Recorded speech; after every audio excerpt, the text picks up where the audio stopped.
every day များခင်ဗျာအခုစီးရင်ချက်ပါပဲ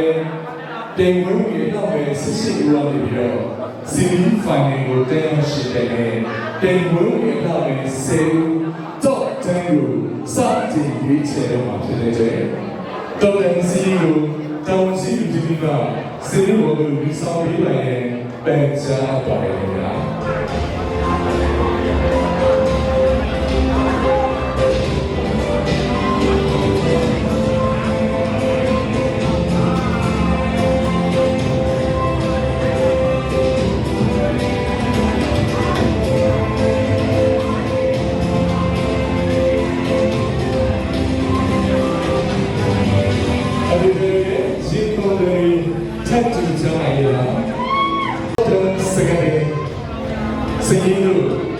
ဦးစွာရောက်ရှိလာတဲ့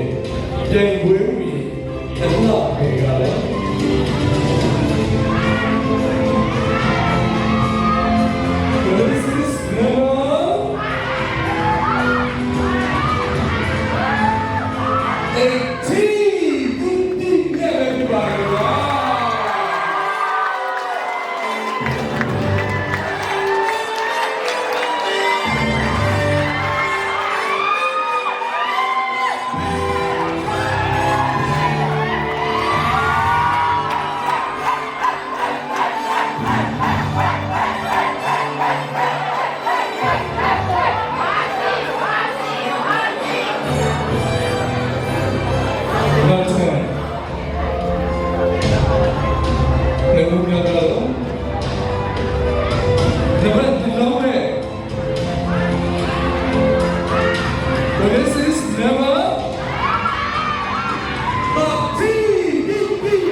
ရှိလာတဲ့ဘောလုံး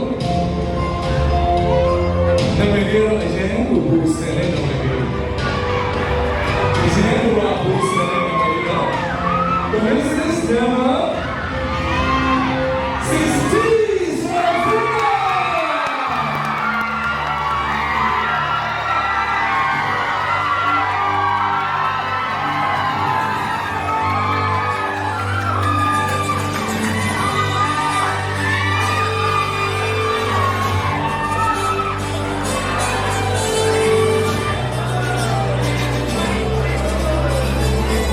နောက်ထပ်၄ဦးလောက်စီးကိုဝင်ရောက်လာတဲ့ဘောလုံးဘူစတဲ့နံပါတ်လေးဘူစတဲ့နံပါတ်လေးက Lucky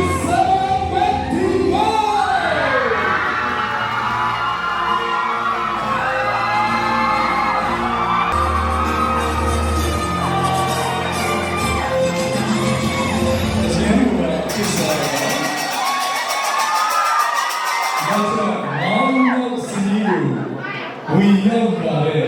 ဒီလိုရတော့မဘာမလို့ရဲ့ဘူစနဲ့နေThis is never Alisa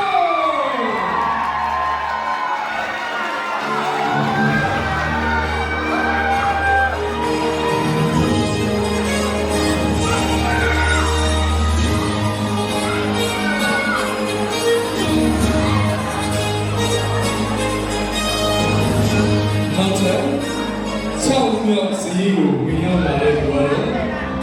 လက်ကိုယ်နဲ့အခြေချောင်းနေတယ်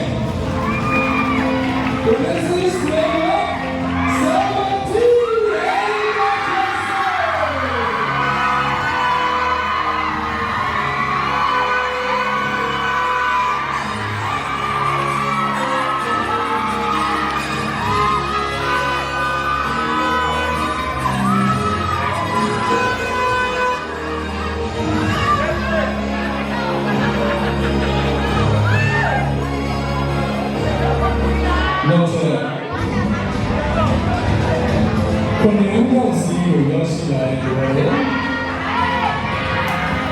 Genesis number 6.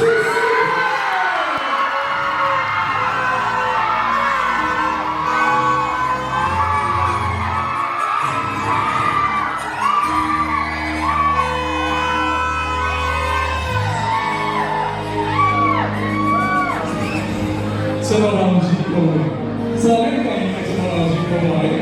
Então, gente, se é todo jogo, ele é um música agora, hein? Se não se não se dá é do. Genesis number 9.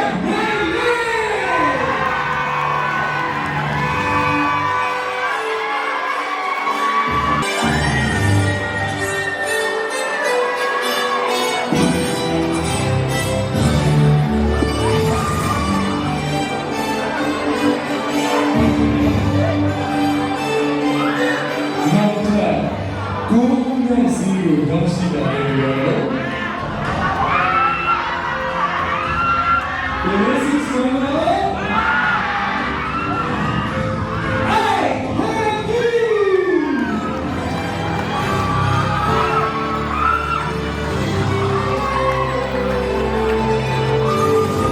Now tell now so to with your heart. What do you have to say, my man? Take to tell them what now. But this is never.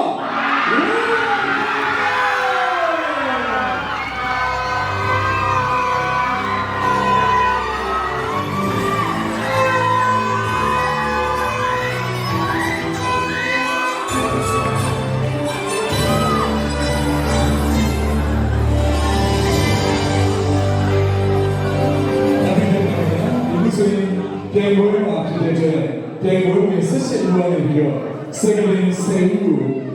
Immediately, and I had 10 senior young to buy it. But I'm looking to get it. They were in them. She was so joy. Let come them and go to Timmy.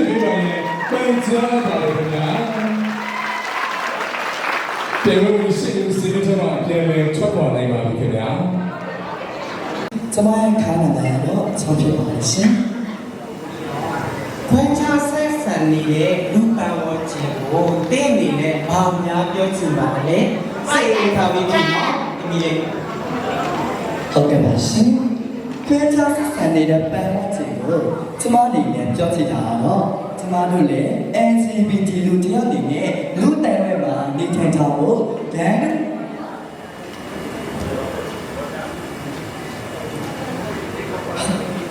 တို့ညီမအခွင့်အရေးတွေပေးပြီးတော့ကျမတို့ကိုနေမနေပဲပန်းဝန်းကျင်ရဲ့ရှုံးနိမှုကိုပေးပဲတူတူနဲ့တွဲသွားကြမယ်လို့ကျမပြောချင်ပါတယ်ရှင်အားလုံးကျေးဇူးပါ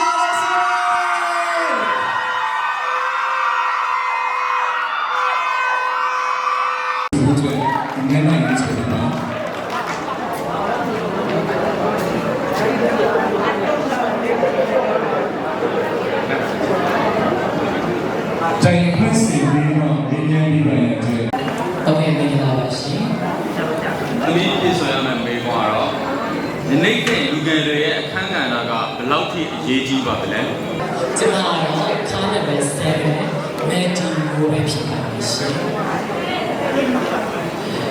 ။ဒီနေ့ခေတ်ရဲ့လူဖွဲ့စည်းဟာအရှိန်ဟုန်နဲ့တိုးတက်ပြောင်းလဲနေတာဖြစ်ပါတယ်ရှင်။ဒီလူဖွဲ့စည်းထဲမှာလူငယ်တွေရဲ့အခန်းကဏ္ဍလည်းအဖက်ဖက်မှာပါဝင်နေပါတယ်ရှင်။လူငယ်တွေဆိုတာအနာဂတ်ရဲ့ခေါင်းဆောင်တွေလည်းဖြစ်တယ်လို့ယနေ့ခေတ်ရဲ့ခေါ်အားတွေလည်းဖြစ်ပါတယ်ရှင်။ဒါကြောင့်လူငယ်တွေရဲ့ခေါ်အားတွေကိုအသိပညာတက်ပညာတွေနဲ့ပေါင်းစည်းလိုက်လို့ဆိုရင်ဘယ်အရာကိုမဆိုကြော်ဖြတ်နိုင်ပါရှင်။ So everyone, the your empowerment is important in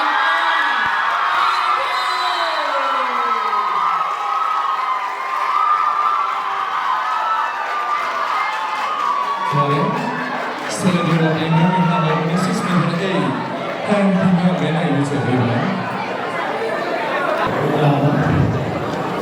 ဒီကနေ့ပါရှင် HIV ယောဂဆိုတာအစာရည်ပြတ်နေမှာဘာကြောင့်လဲ ဟုတ်ကဲ့ပါရှင် HIV ရောဂါဆိုတာကုသရေးပြောပါရှင်။ဘာကြောင့်လဲဆိုတော့ HIV ရောဂါကရိုးရိုးတန်ခါရီရောဂါနဲ့မတူဘူးဖြစ်ပါတယ်ရှင်။ရိုးရိုးတန်ခါရီရောဂါကကုသရေးပြောနိုင်ပါတယ်ရှင်။ HIV ရောဂါကကုသလို့မရပါဘူးရှင်။တကယ်လို့သာ HIV ရောဂါဖြစ်နေမယ်ဆိုလို့ရှိရင်ကျန်းကျင်တဲ့ဆယ်ဝင်တွေနဲ့ပြသပြီးတော့အသက်ဆုံးတဲ့အထိ HIV ဆေးARDS ဆေးကိုတုတ်တုတ်ရရမှာဖြစ်ပါတယ်ရှင်။အားလုံးကိုကျေးဇူးများကြီးတင်ပါတယ်ရှင်။ ကျေးဇူးတင်ပါတယ် မင်္ဂလာပါရှင် Miss တင်ဝဲဒီညာကြီးထဲတော့မှာ Miss Queen တင်ဝဲဘာကြောင့်ဝေရောက်ရှိတယ်ဖြစ်တယ် Miss ဝဲတွေအများကြီးရှိတဲ့ထဲမှာဘာဖြစ်လို့ Miss ဝဲကိုကျမကရွေးချယ်ရလဲဆိုရင်တော့ Miss ဝဲကကျမတို့ LGBT တွေတီးတာပြုလုပ်ဝဲတဲ့ဝဲတစ်ခုဖြစ်ပါလေရှင်ဒီတိုင်ဝဲမှာကျမတို့ရဲ့ LGBT တွေဘလောက်ထိထိုက်တဲ့ကြောင်တော်ကြောင်ဘလောက်ထိဦးဆောင်နိုင်ကြောင်ဆိုတဲ့အကြောင်းအရာတွေကိုပြသဖို့အတွက်ကျမဒီတိုင်ဝဲကိုလာရောက်ရှင်းပြခြင်းဖြစ်ပါတယ်ရှင် ကျေးဇူးတင်ပါတယ် Genesis number 11 and December မနေ့ကယူဆပေးပါ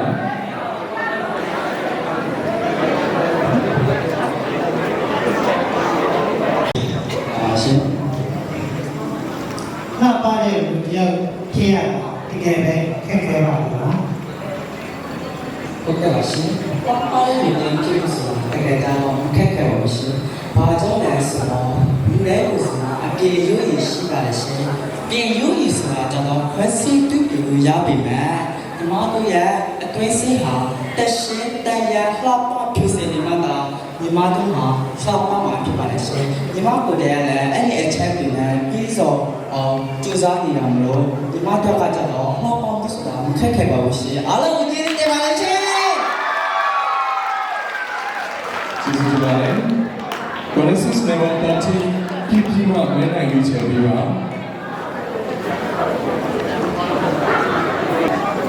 မင်္ဂလာပါ ဒီကအားရှိ စာပေရအောင်ပါခဲချမ်းဆက်ဆံမှုရောကြပါအောင်တင့်အနေဖြင့်ဘယ်လိုဆောင်စကားလဲဘာလို့လဲနော်ခဲချမ်းဆက်ဆံမှုရောကြပါအောင်တင့်အနေဖြင့်ဘယ်လိုဆောင်စကားလဲ ကျမအနေနဲ့ခွဲခြားဆက်ဆံတာရောကြစေမှုတွေကျမကိုကျမအကောင်းဆုံးအနေဖြင့်လက်ထီပြီးတော့နောက်လာမယ့် LGBT လူသက်အတိုင်းဝိုင်းကိုပုံကောင်းလာစေမှာပဲကျမအနေနဲ့အကောင်းဆုံးဆွမ်းဆောင်ပါဖြစ်ပါလေရှင်ပြီးတော့ကျမတို့ကိုသင်ကြားတဲ့သူတွေကိုလည်းသင်ကြားတဲ့ဘဝချိန်မှာကျမတို့ဒီဘလောက်တက်သိရှိပြီးဘလောက်ကောင်းဆုံးလုပ်နိုင်တယ်ဆိုတဲ့အကြောင်းကိုလည်းကျမအနေနဲ့ကောင်းဆုံးလုပ်ကြပါမှာပဲဖြစ်ပါတယ်ရှင်အားလုံးပဲကျေးဇူးတင်ပါတယ်ရှင် ကျေးဇူးတင်ပါတယ် Genesis number 16 Srafina မှာမနေ့ကယူဆပေးပါ ဒီတော့ မင်္ဂလာပါရှင် မြမဖြေဆိုရမယ့်မိကုံးကတော့ prime ဖြစ်ပေါ်လာဖို့တဲ့အကြောင်းရင်းကိုရှင်းပြပါ ပြိုင်ပိုင်းကတော့ချလိုက်လိုက်ကြရင်ပေါ်ပါရှင်ကျေးဇူးတင်ပါတယ်ရှင်ဒီဘဝမှာဘသူ့ကိုချစ်ဆုံးလဲဘာကြောင့် အားလုံးပဲမင်္ဂလာပါရှင်ကျမကတော့ Golden Level 70 Arena ကျေးဇူးပဲဖြစ်ပါရှင်ကျမဒီဝေးကိုဖြေချရတဲ့အတွက်ရန်ပီတိဖြစ်ပါရှင်ကျမဘဝရဲ့ချစ်ဆုံးကကျမကိုကျမပဲဖြစ်ပါရှင်ဘာကြောင့်လဲဆိုတော့ကျမတို့ဟာကျမကိုကျမချစ်တဲ့မှလူတစ်ဖက်သူတွေရဲ့စာနာမှုတွေမေတ္တာတရားထားမှုတွေကြောင့်ကျမတို့ဟာကိုယ့်ကိုယ်ကိုချစ်တဲ့မှ ဒါကြောင့်ကျမကတော့ကျမကိုယ်ကိုချစ်စေလို့ကျမပြောချင်ပါတယ်ရှင်အားလုံးကျေးဇူးတင်ပါတယ်ရှင် နောက်ဆုံးမနေ့က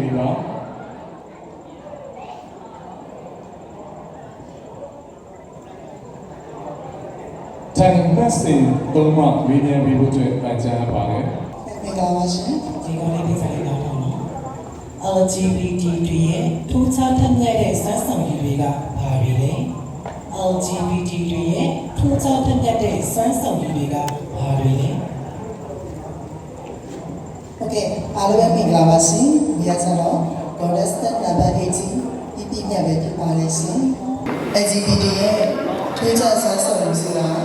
LGBT တိုင်းဟာကိုယ်ပိုင်စည်းနဲ့ကိုယ်ပိုင်ပညာကိုယ်ပိုင်ပညာရေးရှိကြပါလေရှင်ဒါကြောင့် LGBT ရဲ့ထွေးခြားခြင်းမှာသူကိုယ်ပိုင်စည်းနဲ့ကိုယ်ပိုင်ပညာရေးရှိပြီးလူတိုင်းမှာလည်းသူ့ရဲ့အခြေအနေကိုရှိကြပါလေရှင်ဒါကြောင့်ကျွန်မလည်း LGBT အနေနဲ့ကိုယ်ပိုင်ရည်ချင်းကိုယ်ပိုင်တပညာရှိခြင်းကိုအများကြီးစူးစမ်းပြီးလှုပ်ဆောင်နေပါတယ်ရှင်အားလုံးကျေးဇူးအများကြီးတင်ပါတယ်ရှင် ကျေးဇူးတင်ပါတယ်ခင်ဗျာဒီတရှင်မြေသက်စင်အားစီးပေါ်ကိုဖိတ်ခေါ်ပါခင်ဗျာ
ကျေးဇူးတင်ပါတယ်ခင်ဗျာအဲဒီခင်ဗျာ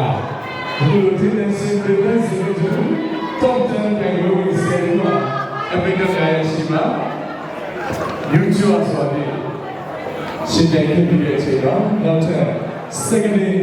top 10မှာပြီးတော့ top 5 finalist ကိုရွေးချယ်တော့ပါဖြစ်ပါတယ်ခင်ဗျာ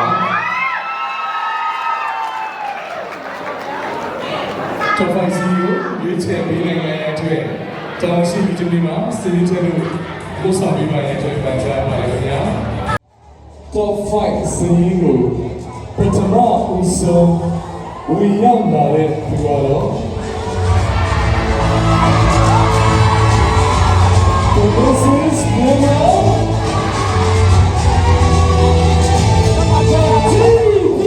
Ready,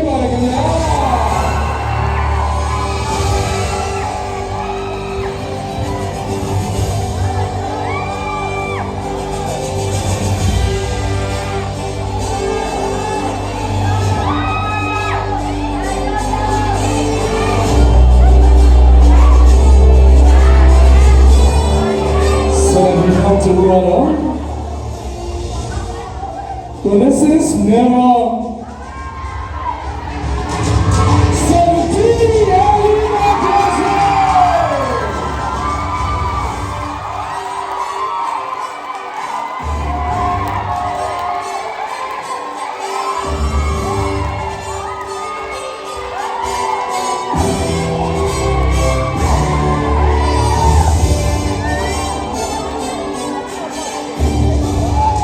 Not to whoever, the woman see you.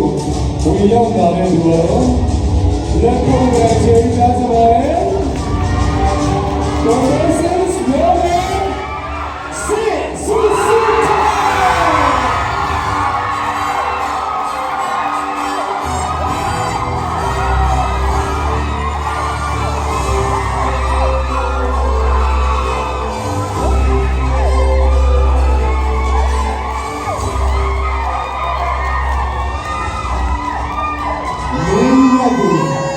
Let's see that it will. Never aware. Genesis never. Allow Harrison.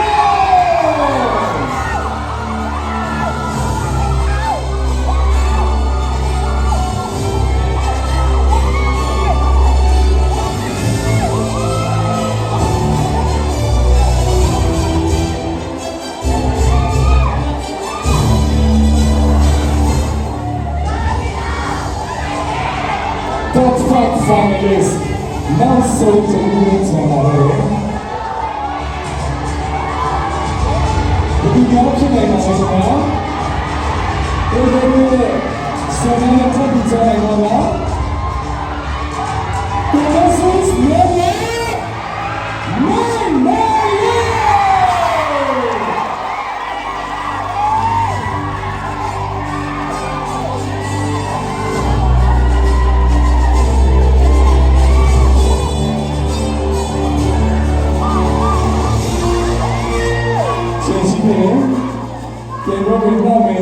Now, someone today, somebody, everyone else, you know that they're going to do that.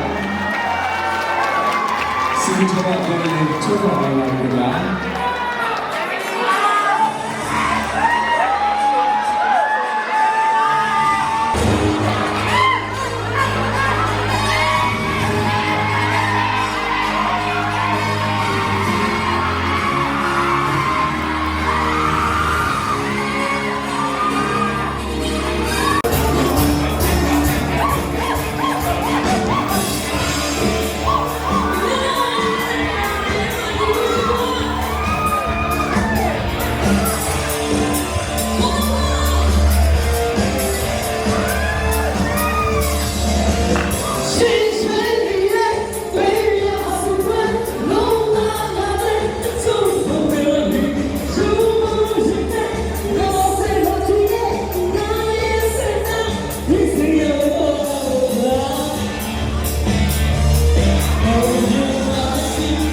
ပြန်ပြောတာ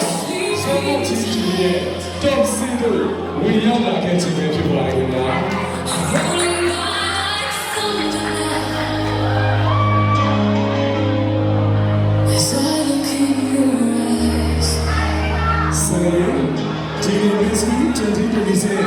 ဒီချေဝဲခဲလာစီပါ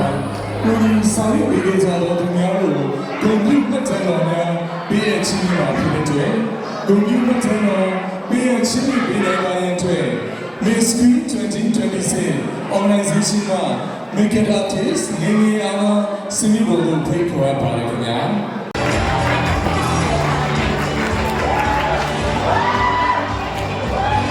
ဆရာဒီ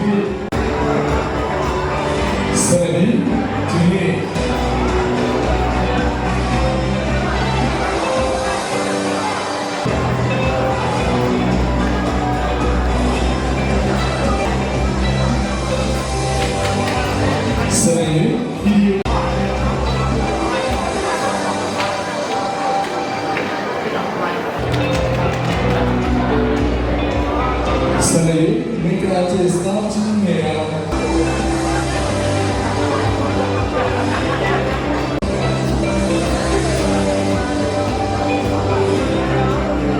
Organization များဖြစ်ကြတဲ့ Professional Makeup Artist မငငယ်အောင်နဲ့ Ghost Style ရဲ့ package ရှိတဲ့ကိုချန်ဦးကိုအပီဆိုတို့ကိုလည်းကိုလိုရဲ့သားသမီးများဘက်မှညီတော်မြတ်ပေးတဲ့အတွက်ဒီနေ့ကအတန်းကြီးကျေးဇူးတင်ပေးပါရရှင်။ကျမတို့ LGBT တို့ပြည်သူတွေပညာရှင်တက်ပညာရှင်များကိုလည်းကျမတို့ LGBT SWM ပြန်လို့ရများကိုတို့တို့နေရာကခက်ခဲရှိအောင်ပါဝင်ကူညီပေးကြလို့ LGBT community တို့ကိုကျေးဇူးတင်ပေးပါရရှင်။ဆက်လက်ပြီးကျမတို့ LGBT တွေကိုဒီတန်းဥပကပုံမတမ်းမှလာတဲ့နာဂတ်ပညာရှင်ကိုရရှိရန်တန်ဖိုးနေကြဖို့လည်းတိုက်တွန်းရစီရှိ LGBT တွေရဲ့ပြည်သားဆက်ဆံမှုတွေအိတ်ချမှုတွေကင်းရဲမှုတွေညီမလေးဆက်မှုတွေနဲ့အတူကောင်းမွန်တဲ့ပတ်ဝန်းကျင်များကိုလည်းပတ်မှုတွေကိုတိုက်တွန်းစပါရရှင် Miss Green တို့ရဲ့2025 winner ဆုကြီးကိုရရှိခဲ့တဲ့ကျမဘဝရဲ့မှတ်တရတစ်ခုကဖြစ်မှတ်တရတစ်ခုဖြစ်ထင်ကြံရမှာဖြစ်ပါရရှင် Miss Green တို့ရဲ့2025 winner Miss Green တို့ရဲ့ winner ဆုကြီးရဲ့လက်တာကာလပြည်စုသားရတဲ့အတွက်ကျမဘဝရဲ့တာဝန်နဲ့ပြည်စုသားရေးဆိုပေမဲ့ကျမရှေ့ဆက်ရမယ့်ခြေလှမ်းနဲ့ဆက်လက်ကူညီပြီးနောက်ရှေ့ဆက်မယ့်အော်ဖီများကိုကူညီပတ်ပူကြဖို့တိုက်တွန်းရေးကျမရှင်နေကနေတဘွားလို့စာအမတ်ရဖြစ် Miss Green ရဲ့ညီကိုတော်အစီအစဉ်ကိုလုပ်နေတော့အပူပေးကြတဲ့ဒီလိုတစ်ချင်းစီကိုအားရပါမယ်အထူးမိတ်စုတွေပါရှင်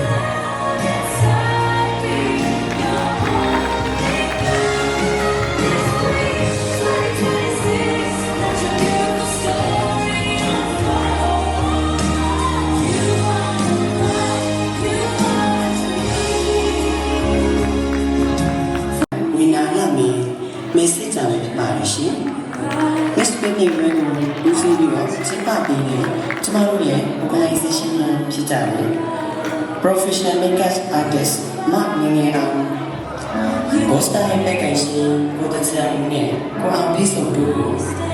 ကျေးဇူးအထူးတင်ရှိပါတယ်ရှင်။ Miss Green ရဲ့ brand ဖြစ်ရအောင်ကူညီပတ်ပုံပေးကြပါတော့ sponsor များစီးပွားရေးလုပ်ငန်းရှင်ကြီးများနဲ့နောက်ွယ်ကနေကူညီပတ်ပုံပေးကြတယ်ကျမတို့ LGBT community တစ်ခုလုံးကိုအဖို့ပေးကြတဲ့ပုဂ္ဂိုလ်တို့တရားစီကိုကျေးဇူးအထူးတင်ရှိပါတယ်ရှင်။ကျမတို့ LGBT တွေလည်းအရှိချင်းကိုရှိကြတဲ့လူတွေဖြစ်တဲ့အတွက်ကြောင့်မရှုံးချနှိမ့်ချပဲနဲ့ညီပေးကြဖို့ကျမအနေနဲ့တိုက်တွန်းချင်ပါတယ်ရှင်။ကျမတို့ LGBT တွေကလည်းမိသားစုကမိသားစုဖြစ်တဲ့အတွက်ကြောင့်လူမျိုးညီပေးကြပါကျမအနေနဲ့တိုက်တွန်းချင်ပါတယ်ရှင်။ဆက်လက်ပြီးလို့လည်းပတ်ဖို့ကူညီပေးပါလို့ကျမအနေနဲ့ပြောကြားချင်ပါတယ်ရှင်။ကျမတို့ကိုရေကြည်ကြည်နဲ့ခရောင်းလဲအပ်ပြီးတဲ့တာဝန်ရှိပုဂ္ဂိုလ်တဦးတယောက်စီတိုင်းကိုကျမအနေနဲ့ကျေးဇူးအထူးတင်ရှိပါတယ်ရှင်။ဒီနေ့ပတ်လုံးပွဲအစကနေပွဲဆုံးထိကူညီပေးကြတဲ့သူများကိုလည်းကျေးဇူးအထူးတင်ရှိပါတယ်ရှင်။ ဒီညဟာကျမရဲ့တာဝန်တွေပြီးဆုံးသွားတဲ့အချိန်လက်ရှိလို့လာပြီပဲဖြစ်ပါလို့ရှင်။ဒါကြောင့်မို့ကျမရဲ့2015ဒီနှစ်ပတ်လို့ကျမကိုကူညီပေးကြသူတိုင်းကိုရေခဲကနေတဘွားလောက်ဆက်တွေမတရားအနေနဲ့ကျမရဲ့မေမိုရီထဲတွေအမြဲတမ်းစီပြီးအလဲရနေမှာဖြစ်ပါလို့ရှင်။ကျမရဲ့ဘဝကိုလည်းတက်ကနေပြန်စားပြီးတော့ဆက်လက်ရှောက်ရသွားဖို့ဖြစ်ပါလို့ရှင်။ရှစ်စရှာရမယ့်ဒီလိုက်ပါလေကျမအနေနဲ့ဇယ်လုံလာဝရမရှိလည်းနေကောင်းဆုံးကြိုးစားသွားမှာလည်းဖြစ်ပါလို့ရှင်။ Look in the mirror, see the journey in your eyes. All the tears you cried, now it's time to rise. You survived the dark, you embraced the pain. Now you're standing tall, dancing in the rain. It's more than a title, it's a voice for the weak. The power of change in the words that we speak.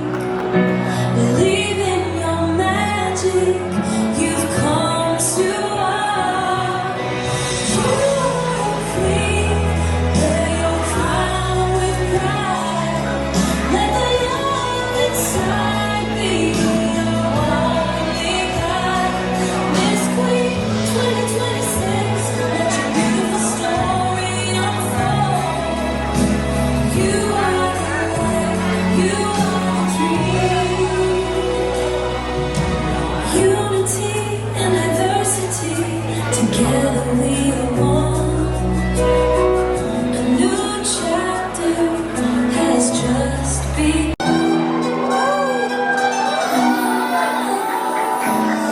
High heels clip on the marble floor. Mirror reflects the queen they adore. Head held high like I own the sky. Daring the road with a fiery eye. I am and I am fearless. I am empowered, I am sexy. I am beautiful and divine. This crown is mine, it's my time to shine. Long gowns, I'm taking the stage. Unleashing power, turning the page. Strings of the violence in my truth. Racing and turning.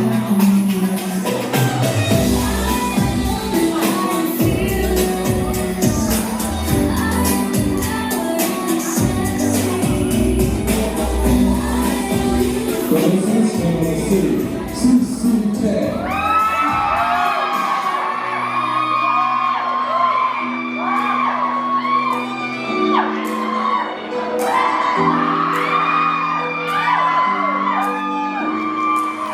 Shadows they try to impose. Red lipstick striped. Violent cries like a battle hymn. Bass thunders loud, I'm ready to win.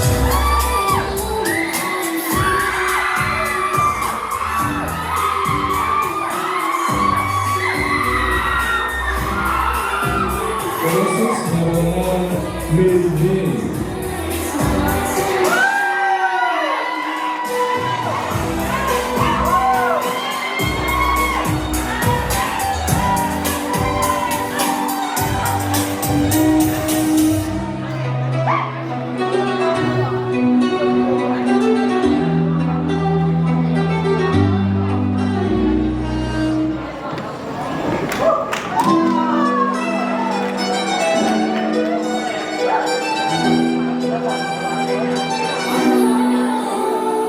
Renaissance Memorial Eliso.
တင်6ဦး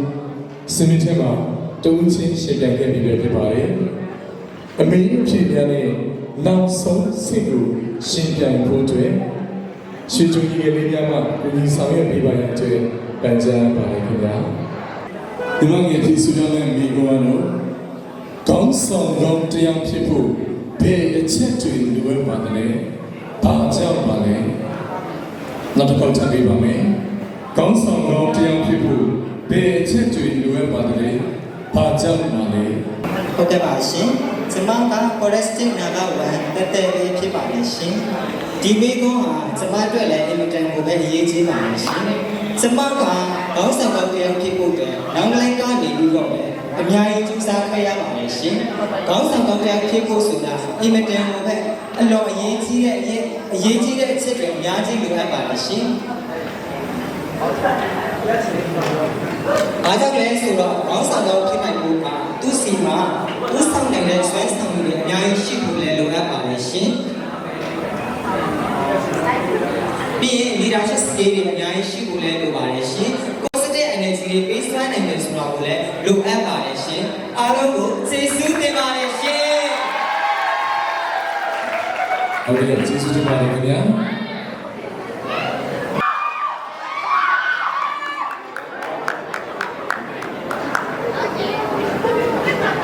ဒီကုန်းဒီရတော့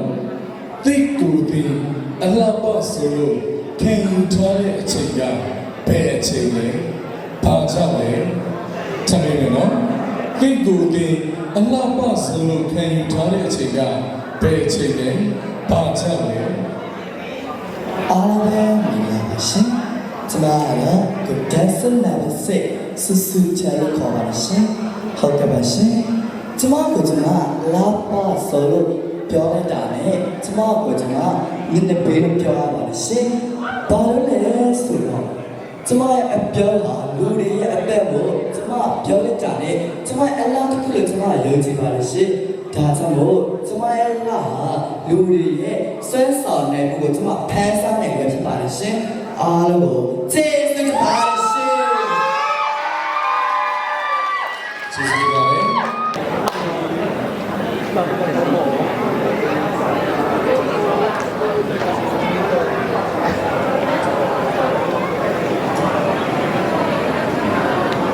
ဒီမှာရဲ့တေချာနာဆောင်ပေးပါလူမှုတိုင်းဝိုင်းရဲ့ကံကွယ်မှုများကြောင့်ကိုယ်အိမ်မက်ကိုမလိုက်ရဲသောမျိုးဆက်သည့် LGBT တွေကို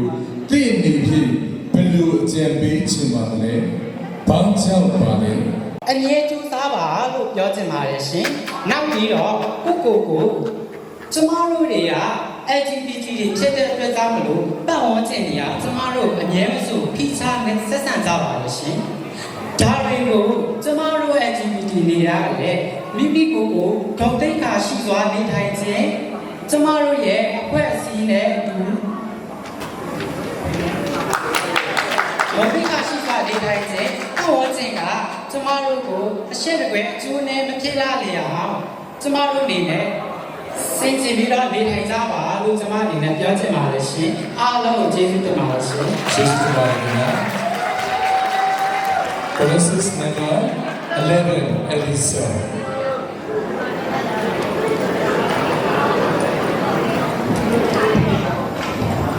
Beauty pageant ကိုစီးပွားရေးအရာသုံးချနေတဲ့သူတွေကိုသိအနေဖြင့်ဘာပြောချင်ပါလဲထပ်မေးပါမယ်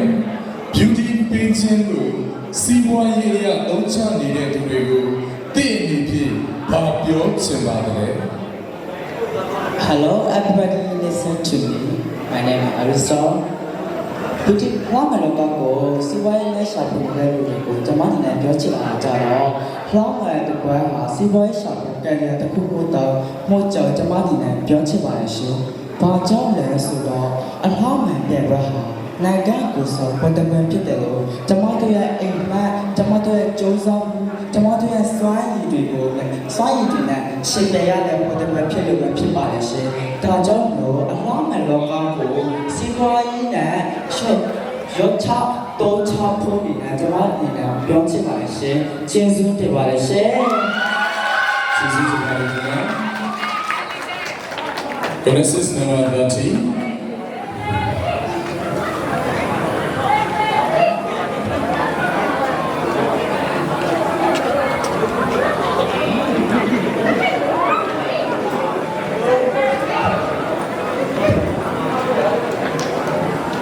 The money is your name, Miss Queen, can wait here. See you in check. Peace among your young people. Miss Queen, can wait here. You check. Peace among your young people. ဟုတ်ကဲ့ပါရှင်ကျမကတော့ Grace နဲ့ပဲတာတီအပြည့်ပဲဖြစ်ပါတယ်ရှင်အခုလိုလုပ်ရတဲ့ Miss Queen ပြန်ပွဲကြီးရဲ့ရည်ရွယ်ချက်မှာ၃ချက်ရှိပါတယ်ရှင်ပထမဦးဆုံးချက်ကတော့ကျမတို့လို LGBT တွေကိုကျမတို့လို LGBT တွေမှာရှိတဲ့ဒီအခြေအနေကိုပြသဖို့ချက်နောက်တစ်ချက်ကတော့ကျမတို့ကိုမိသားစုဆက်ဆံနေတဲ့လူများကိုပုံမနာတဲ့သိရှိစေရန်ရည်ရွယ်ထားတဲ့ချက်နောက်ဆုံးတစ်ချက်ကတော့ဒီ Miss ပွဲကြီးကိုကျမတို့ကိုလုပ်ပေးတာအရန်ကိုအင်မတန်ကောင်းပြီးအရန်ကိုလေးစားအားကြပြီးလူအများကပုံမသိရှိစေရန်ပုံမသိရှိပြီးပုံမလေးနဲ့ပြီးထင်ပြီးဟတ်စေရန်အတွက်ရည်ရွယ်ပြီးလှုပ်ဆောင်ပေးခြင်းပဲဖြစ်ပါတယ်ရှင်အားလုံးကိုကျေးဇူးတင်ပါတယ်ရှင် Jesus to my Top 6 finalist နောက်ဆိုတရားကတော့ 17 Elena Jason ပဲဖြစ်ပါတယ်အလှမဲ့ပြိုင်ပွဲတွေကိုတချို့ကအလှပြတက်တဲ့ဖြောပြရေးပွဲဖြစ်လူတွေတတ်မှတ်ကြတဲ့အပေါ်သိနေပြီဘာပြောချင်ပါတယ် ။အားကြောင့်လဲဆိုတော့ကျမတို့မှာရှိတဲ့စွမ်းရည်တွေ၊ဘုံတက်တီတွေကျမတို့ရဲ့အိမ်မက်တွေကိုရှောင်လန်းနေတဲ့သူတွေဖြစ်တဲ့အတွက်ကျမတို့ရှောင်လန်းနေတဲ့သူတွေဖြစ်တဲ့အတွက်ကျမတို့ကလာပြန်ပဲတက်တာမဟုတ်ပါဘူးရှင်။နောက်ပြီးတော့ဆရာကျမတို့ရဲ့အလှဟာဆိုရင်ကျမတို့မှာအရေးချင်းတွေရှိရဲစွမ်းရည်တွေရှိရဲဖျက်မြက်မှုတွေရှိရဲပြီးတော့ဖျက်မြက်မှုတွေရှိရဲကျမတို့မှာအသိပညာဘုဒ္ဓတာတွေကျွဲဝတဲ့အတွက်ကျမတို့အလှပပြန်ွယ်တက်မဟုတ်ဘူးလို့ကျမဒီနေရာကနေပြောချင်ပါတယ်ရှင်အားလုံးကျေးဇူးတင်ပါတယ်ရှင် Jesus to my Okay ပါခုဆိုရင်ပြန်ဝင် top 6 6အောင်ဆုံးမှာအမေးဖြေများနဲ့ရှင်ပြိုင်ခဲ့ပြီဖြစ်ပါတယ်ခင်ဗျာအမေကများဗျာမချမ်းမီမှာ Miss Queen 2026မြိတ်တဝဲကော့တာဝင်းနာ3ပေါ်ထွက်လာတော့မှာပဲဖြစ်ပါတယ်ခင်ဗျာမချမ်းမီချိန်မှာပဲပြိုင်ပွဲတွေအလှမဲ့18ဦးစလုံးတွေရှီခုံရမဲ့အချိန်လေးကိုရောက်ရှိလို့လာပါပြီ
ချင်းပြနိုင်ပါရဲ့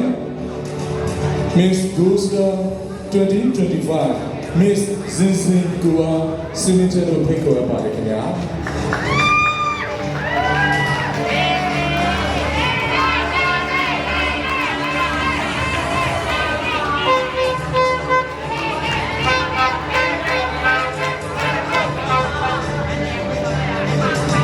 Miss Gusta Studio ရရှိသွားတဲ့သူတော် Let's listen to that. Lord Allison.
Miss Gusta 25 Miss Zinzin Gua Signature ရှိပါရဲ့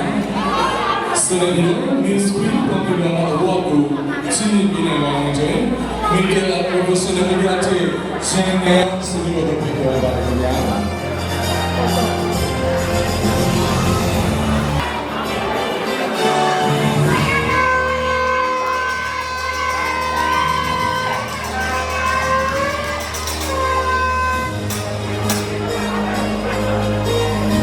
Miss Queen Popular 2026 Award ကို Titan စွာရရှိသွားတဲ့ဘောလုံး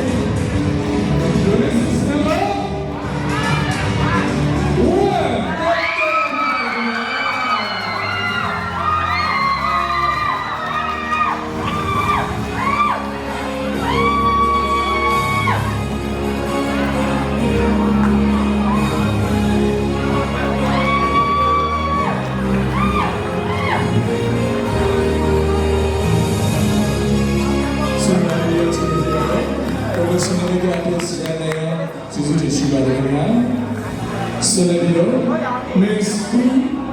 2026 Team Winner Sugo ပေးရရှိနိုင်ပါရဲ့အတွက် Advisor တူဖြစ်တဲ့ကိုရှိရှိအားစနစ်ပေါ်ကိုပြောပါရခင်ဗျာ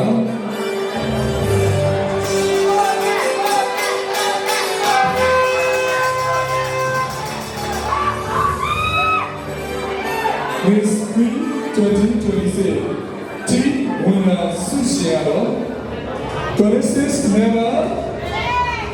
hey, hand the baby down.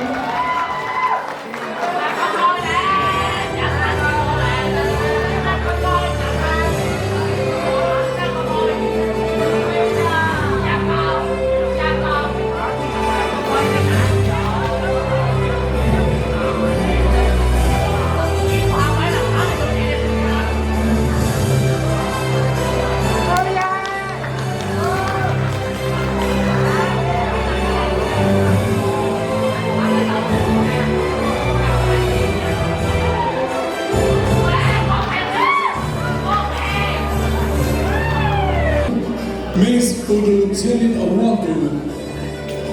Titan စွာရရှိသွားသူကတော့ Choreographer member, hey, hand the baby down ခင်ဗျာ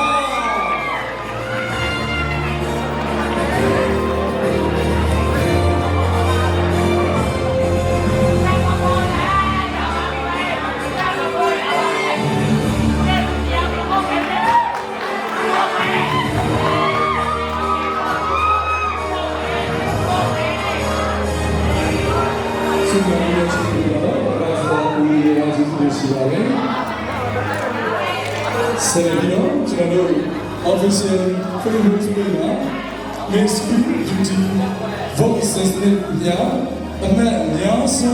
Jasi Gore, we are seeing our manager, we are seeing the manager, making that is the video Saturday below, City of the Paper about it. Miss Duty, Voting, a Yaso, Jasi Gore, the world. Colossus, never. Let's go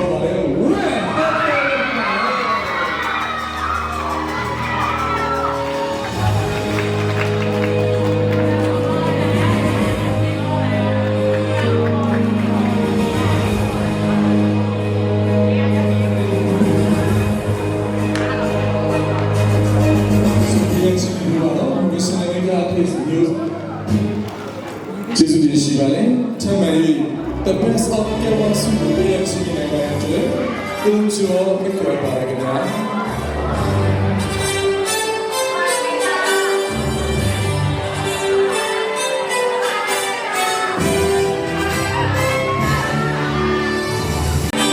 The best of Kevin Super reaction in my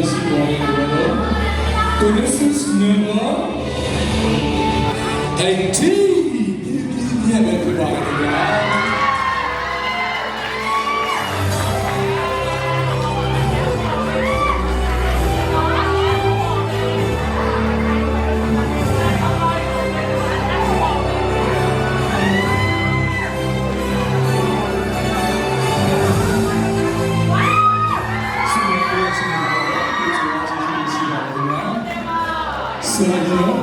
The best of smile.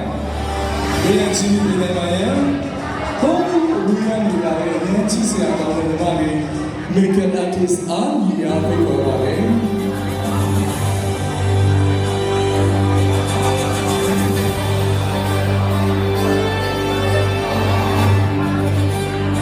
Make an artist Ali Saurika.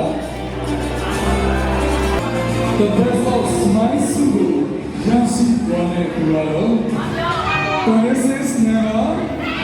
16 Serafina.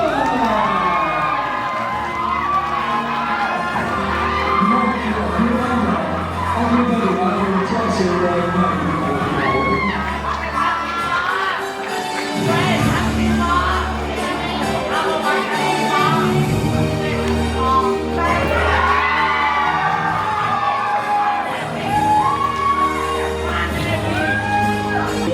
The best of personality Sulu BHG Mapibare, BHG Binagayan, Gojomin Tom, Celebrity Picture Barina.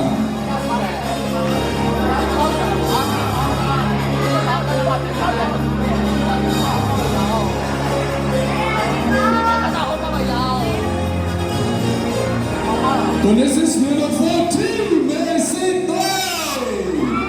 The best of personality Sulu, champions are Messi Day.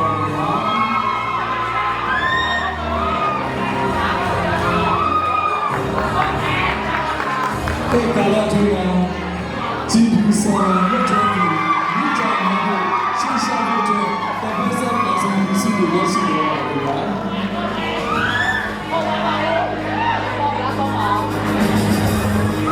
Sergio, the best of confidence Sulu BHG Hotel, MC Go Contact Joa Cinema Picture Baraganya. The best of confidence Sulu BHG Baraganya. Lucky Sarah Matimo.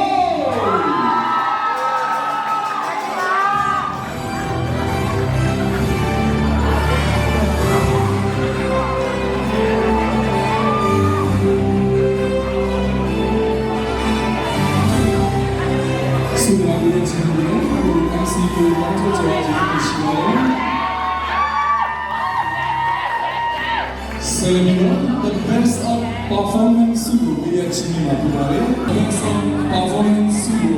BHG Manager, Sia Shameful and Dreamer, Tom Shido, MC Shaitan Ria Celebrity Picture Baraganya. The best of performance Sulu Yasi Gore Kuralo. Check in Shina to the Zero, Indian Pasare. Congratulations number 5 number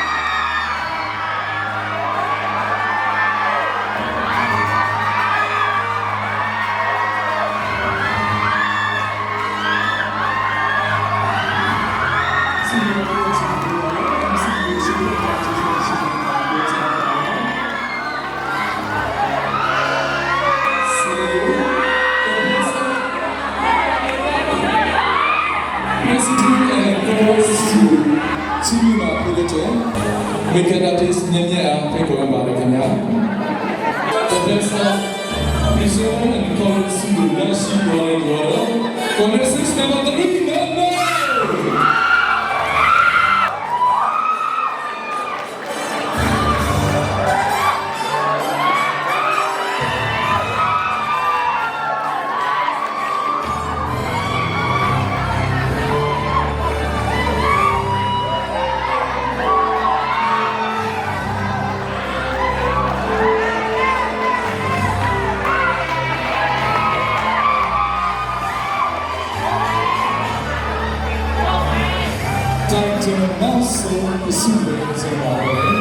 Alina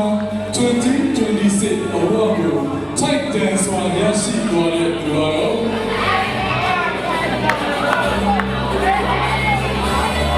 Lucky Salamati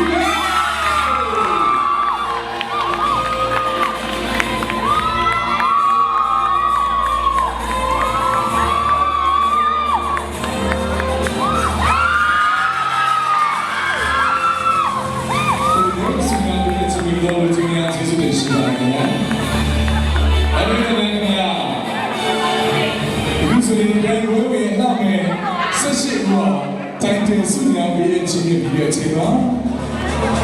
နောက်ဆုံးစစ်ဒီကွန်ဆာကောင်းတဲ့အချိန်ကိုရရှိလာပါပြီ။ကျွန်တော်ဝင်လာပြီးတဲ့တော့တော့ and yet winner top winner second winner first winner နဲ့ပေးတဲ့ချင်းတွေတော့ပါပါတယ်။ဆုံးဒီကွန်ဆာစုစုချင်ရှိပါသေးတယ်။အဲ့ဒါကတော့ Miss Queen Stone Pine Pearl Studio 2027 ဖြစ်ပါတယ်ခင်ဗျာ။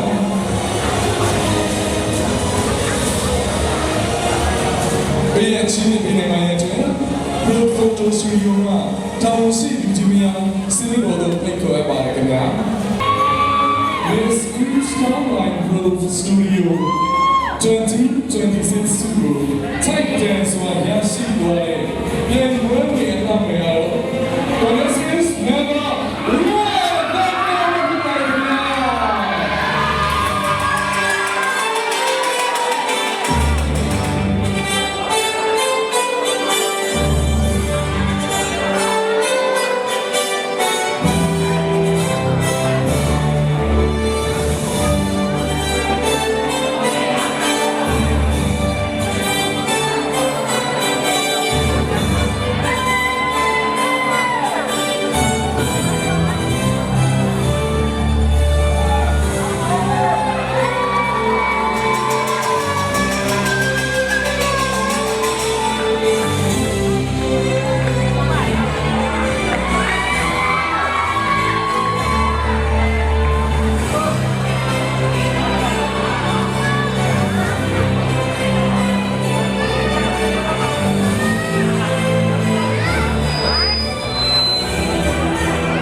ဝန်ထမ်းစုများပေးရခြင်းတို့တဲ့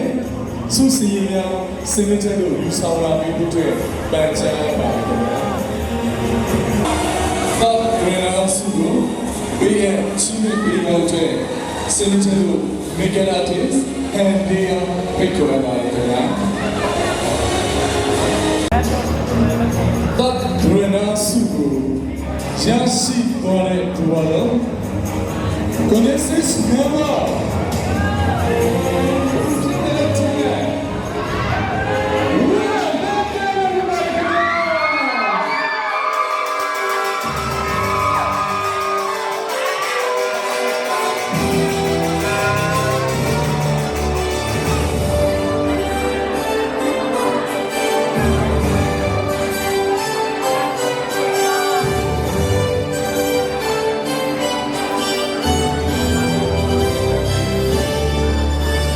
ဆုရတဲ့ချင်းတွေကတော့ဝိကန္နလေးအောင်ကျေးဇူးတင်ရှိပါတယ်ခင်ဗျာဆက်လက်ပြီးတော့ Miss Queen မြေ2026 winner ဆုကိုပေးအပ်ချီးမြှင့်မှာဖြစ်တဲ့အတွက်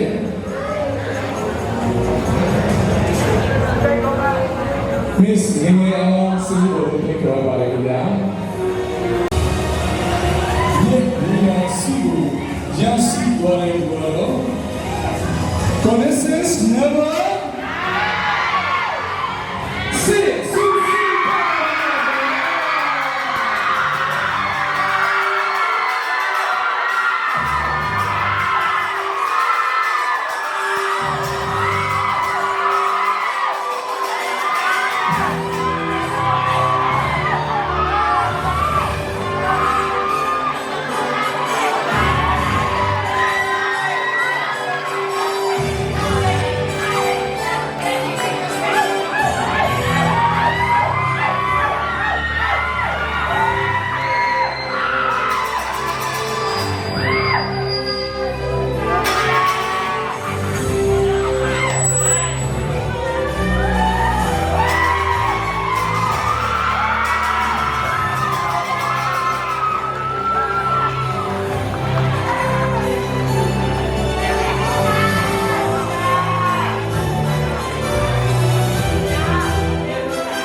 Hello. Super Chili Brother. Miss Queen 2027 organization ma Manninga Chisu Shibane. Second winner Sidu Pay Chili Brother. Second winner Sidu Pay Chili Brother. Miss Alette Symbol Pico Barigana.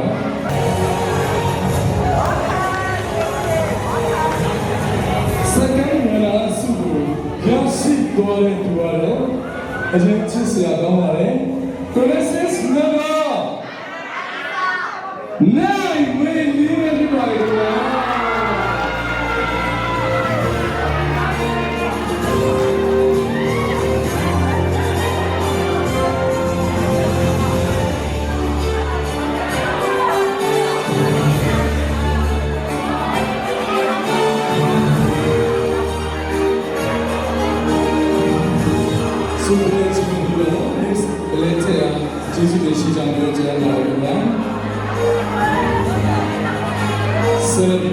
Miss Queen got down 2026 winner Sudo. Pay a Chima Pay a Chima Miss Queen got down 2025 winner Sushi. Miss Sitja Silver Picker Miss Queen got down 2026 winner Sushi.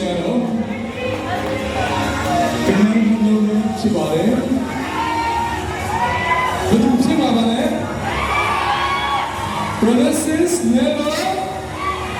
17. Are you ready to say?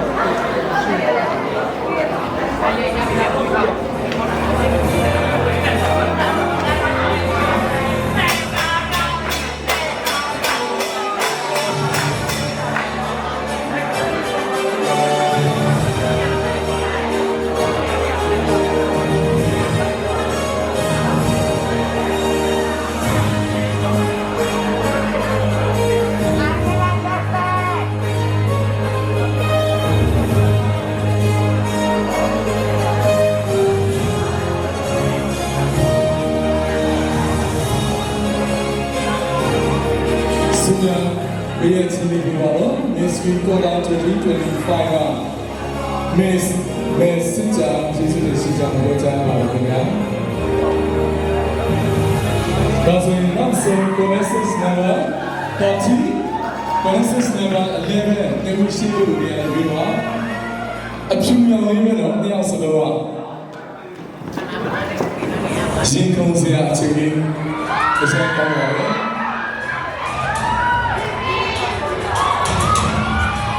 ကျွန်တော်ဒီဆောင်ကကျင်းညာပေးမှာကတော့ Miss Queen တဝဲဝင်နာကိုပဲကျင်းညာပေးမှာဖြစ်ပါတယ်ကျန်ရှိတဲ့တူကတော့ automatically first realize ရရှိမှာဖြစ်ပါတယ်ဗျာဒါကြောင့်လို့ဆုနာပေးတဲ့စီးနေရဲ့ Miss Queen တဝဲ25ဝင်နာဆုရှင်ဒီစီတူတာဆိုလို့ပြောပြပါတယ်ဗျာ first realize ကိုရဲ့စီးနေနိုင်တဲ့ Professional makeup artist ရန်နိုင်အောင်ဆိုလို့ပြောပြပါတယ်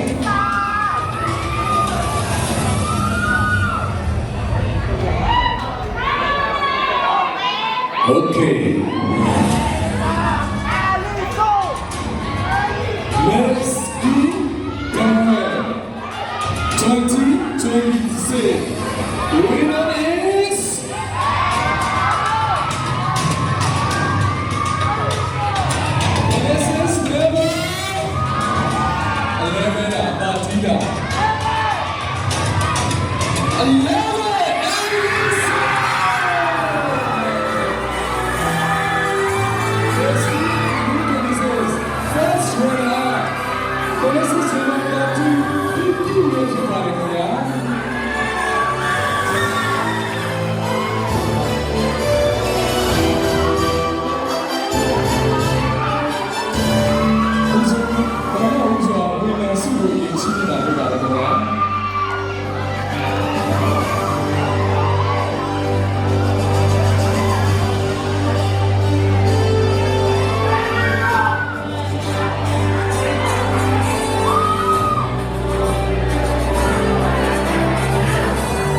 Everybody is coming take to time as I am.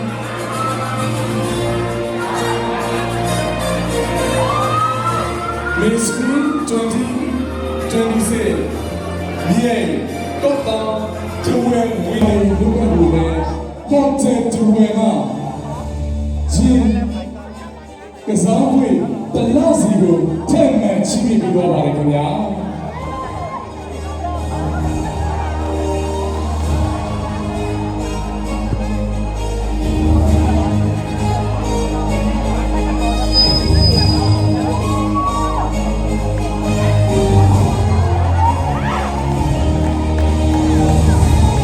First round to we can see the big man.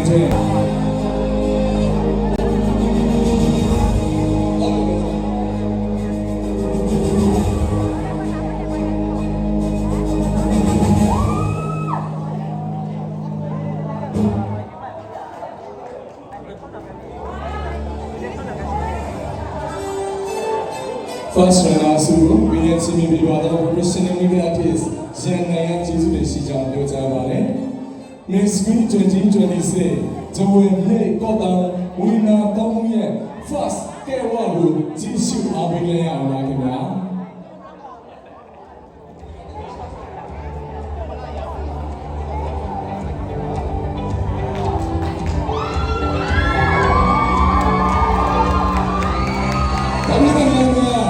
Miss Queen 2026 မြေကော့တောင်and ဂျဝဲရွေးချယ်ပွဲ